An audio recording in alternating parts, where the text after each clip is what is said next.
शुरुआत में जब आयुर्वेद का प्रचार प्रसार जिस हिसाब से होना चाहिए था उस हिसाब से नहीं हुआ। हाँ। मैं एक गौशाला भी चलाता हूँ। अच्छा। जिसमें मेरे पास एक गाय थी, वो गाय दूध देना बंद कर दिया था, तो हमें केवल भावना के रूप में हम उसको रखे रहे। हमने कहा ये यहीं आई है, इसको हम आज मेरे पास 8 गाय हैं, सिर्फ उसी का वंश बढ़ते बढ़ते।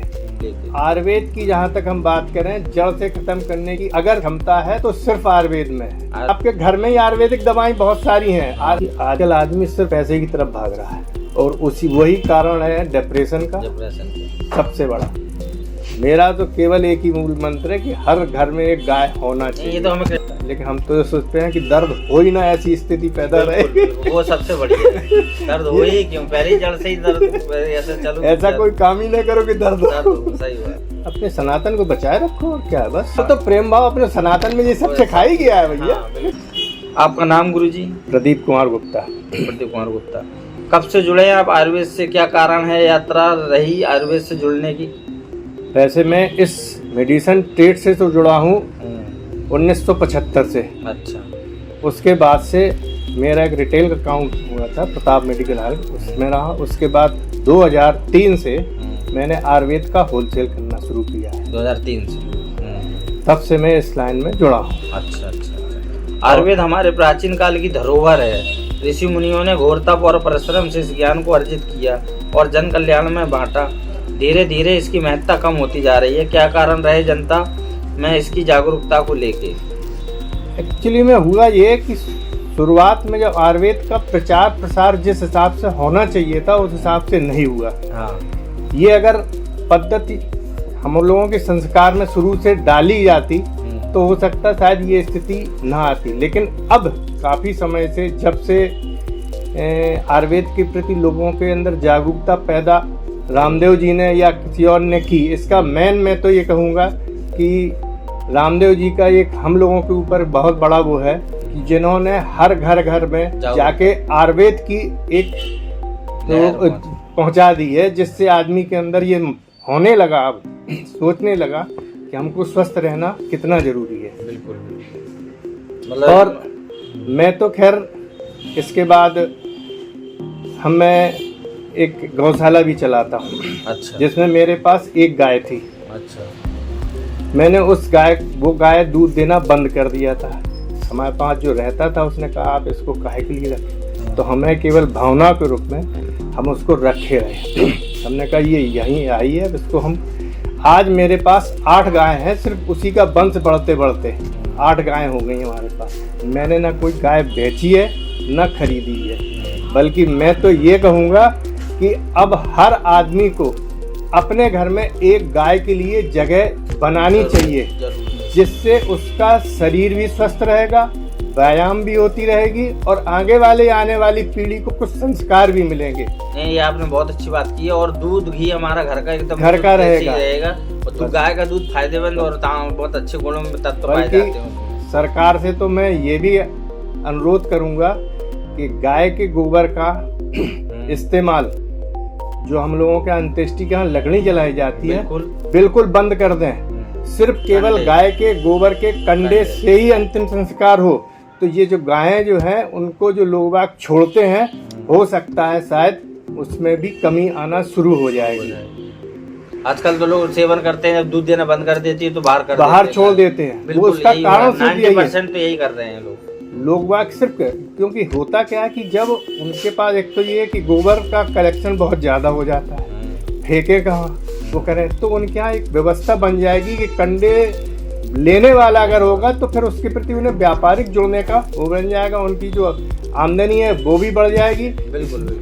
नहीं, ये आपकी सोच बहुत अच्छी है और ये मतलब बहुत जागरूक का भी पहले कि लोगों का व्यायाम भी होगा और लोगों को खान पान भी बदलेगा। खान पान से ही विचार बदलेंगे और मतलब उसमें वो बहुत सारी चीजें आ जाती हैं। और गौ सेवा का भी अपने धर्म में कहा गया है, तो वो तो खैर आपकी बात सही है। कितना अंतर है एलोपैथी और आयुर्वेदिक दवाई में, इसके असर करने और जड़ से रोग खत्म करने के मामले को लेकर? आयुर्वेद की जहाँ तक हम बात करें, जड़ से खत्म करने की अगर क्षमता है तो सिर्फ आयुर्वेद में है। आयुर्वेद में, एलोपैथी में नहीं। एलोपैथी में है, लेकिन हम उसका ये नहीं कहेंगे कि नहीं है। लेकिन आयुर्वेद के साइड इफेक्ट और एलोपैथिक के साइड इफेक्ट में बहुत अंतर है। बहुत अंतर। आयुर्वेदिक आपको नुकसान नहीं आप पहुंचाएगा। एलोपैथिक की कोई भी चीज लेंगे उसमें कोई ना किसी का साइड इफेक्ट होगा ही होगा। बिल्कुल, ये मेरा मानना है। हो नहीं सकता है नहीं, ये रियलिटी है। हम इसमें गलत भी हो, नहीं नहीं नहीं, तो उसका है क्या, वो तत्काल तो आपको फायदा पहुंचाएगी, लेकिन उसके साथ उसके जो इफेक्ट होंगे उनके लिए भी डॉक्टर को करना पड़ता है कुछ ना कुछ,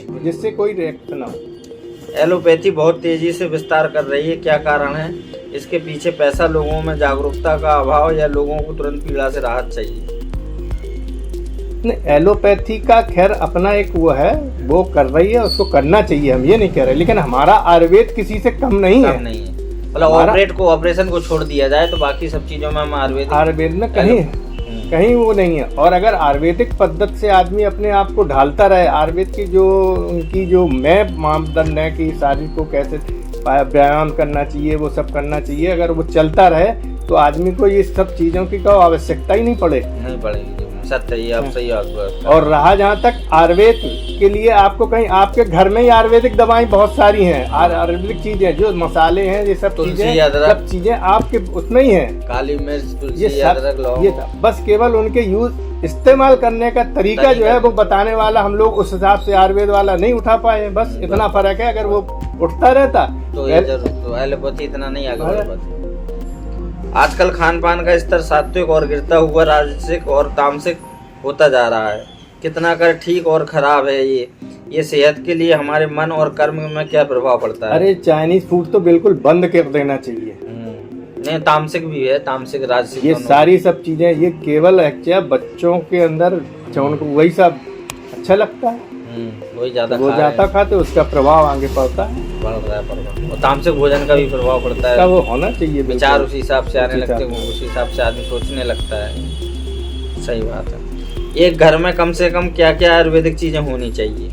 नहीं, सब घर में आयुर्वेदिक चीजें होती हैं, बस केवल उनको बनाने का और यूज करने का तरीका बताने वाला हो कोई, बस। बाकी तो हम जो रोज खाते हैं करते हैं, क्या है, हल्दी है, मिर्च है, इलायची है, ये सब चीजें का है तो सब आयुर्वेद की, अदरक है, तुलसी है, सबके घर में लगभग पाई जाती है, लेकिन बस केवल उसका इस्तेमाल का तरीका नहीं मालूम होने की वजह से एलोपैथिक की तरफ बढ़ता है। शहद है तो हर घर में रखी रहती है। सही बात। अभी हाल में ही कोरोना की बीमारी का बड़ा हल्ला हुआ, क्या कहना चाहोगे आप आयुर्वेदिक स्तर पर?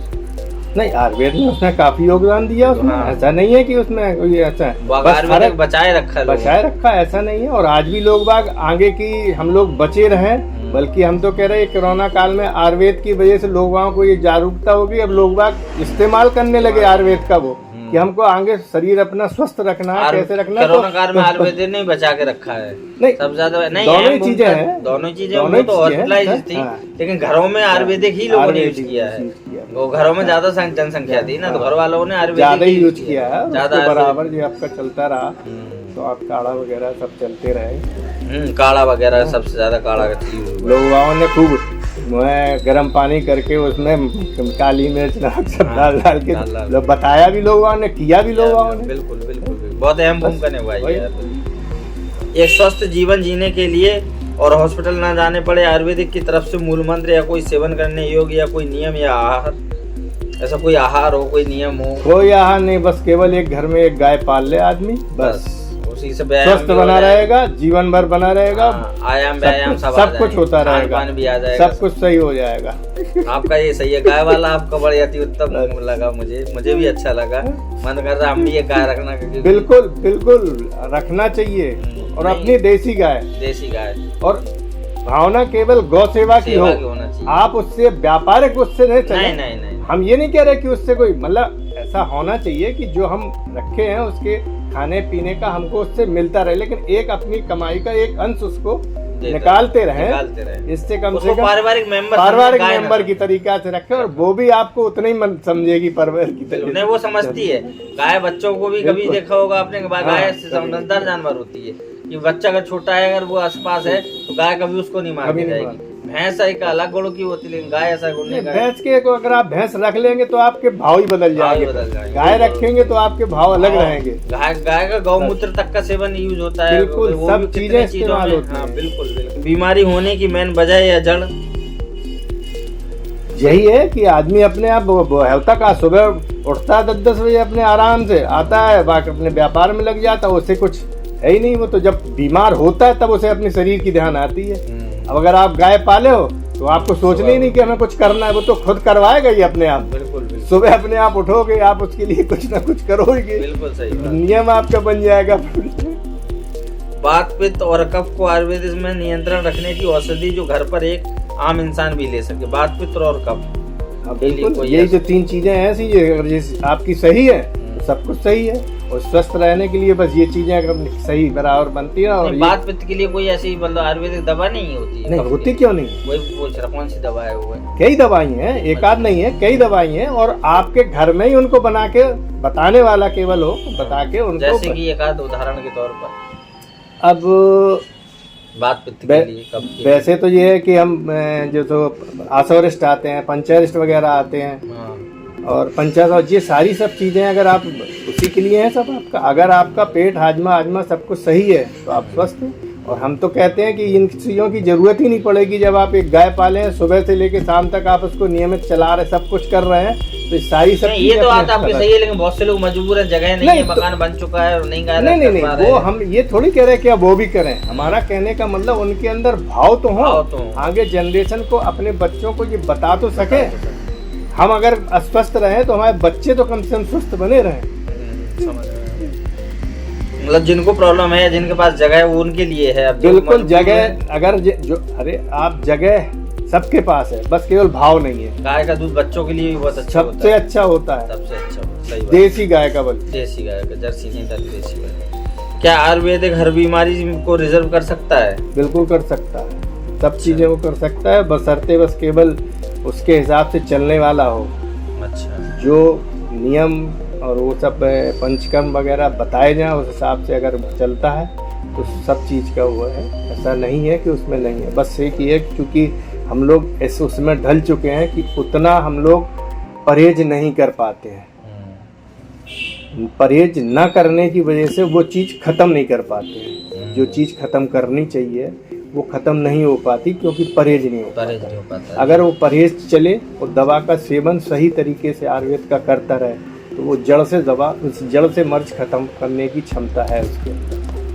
आजकल ये मेरा मानना है। हाँ, आप अपने विचार रख रहे हैं, इसमें कोई नहीं है, आपका ही मानना है, आपका सही मानना है, कोई गलत मानना नहीं है, हम आपको स्वीकार कर रहे हैं। और ये तो मतलब जन जन के लिए, जागरूकता के लिए है, जैसा थोड़ी आप गलत नहीं बोल रहे, आपको अभ्यास है, इतने सालों से कर रहे हो, अनुभवी हो। और आपने जो गौ सेवा वाला बोला है, ये तो बहुत अच्छा विचार है आपका, एक तरह से देखा जाए। इस विचार को मैं तो कहूँगा जन जन और घर घर में बिल्कुल हम तो कहते हैं, और उसको बिल्कुल अपने परिवार का अंग समझ के उसका वो करना चाहिए उसको। आजकल लोगों में डिप्रेशन बढ़ता जा रहा है और सहनशीलता कम होती जा रही है। आयुर्वेदिक स्तर पर इसका कोई उपचार या ध्यान रखने योग्य बातें? कि आजकल आदमी सिर्फ पैसे की तरफ भाग रहा है, ये सत्य है। और वही कारण है डिप्रेशन का, सबसे बड़ा। जरूरत है पैसे की, लेकिन इतना होने के बाद भी और चाहता आदमी, तो हवस है, हवस।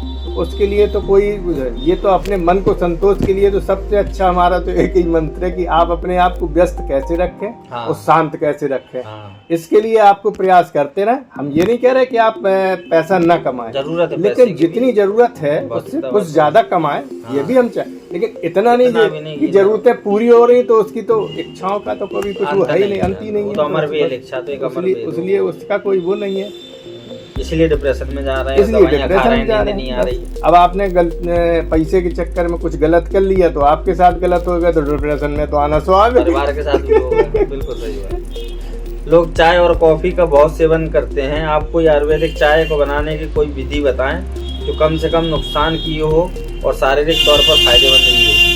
इसलिए वैसे तो हमारी समझ में सबसे अच्छा है कि आप अपने तुलसी, काली मिर्च, इलायची, इन सब का मिश्रण बन के आराम से आप सुबह गर्म पानी में डाल के अपनी, और वैसे तो अब हर्बल टी भी आती है, पत्ती वैसी आने लगी है, कोई उसमें वो नहीं है, वो आप यूज करें। अच्छा, गुड़ का सेवन करें, उसमें बजाय चाय के शक्कर की जगह गुड़ डालें, शहद डालें बस। और टेस्ट के लिए आपको जो चीज़ें उसमें सब डालने से अच्छा लगता है वो आप अपना नोट कर लें, ऐड कर लें, उस हिसाब से उसको बनाते रहें तो आपका जीवन बिल्कुल स्वस्थ बनेंगे, क्योंकि आप जो चाय पीते हैं उससे एसिडिटी वगैरह की शिकायत तो उसी से होती है। बात पित्त का आप दिन में बैठे पता लगा बैठे तो है ही, आप 8-10 चाय पिए ऑफिस में, चलना फिरना होता नहीं, आए वहाँ से बैठे गाड़ी से आ गए, फिर ऑफिस से फिर चले गए। तो वो फिजिकल एक्टिविटीज जो होनी चाहिए वो नहीं हो पाती है, उसी का कारण है ये सब चीजें डेवलप होती हैं। बिल्कुल ये आप बिल्कुल रूट तक जा रहे हो, जड़ तक, जड़ में यही है, सच्चाई यही है, चीजें यही जो आप खा रहे हैं अगर आपके अंदर वो पचाने की क्षमता है,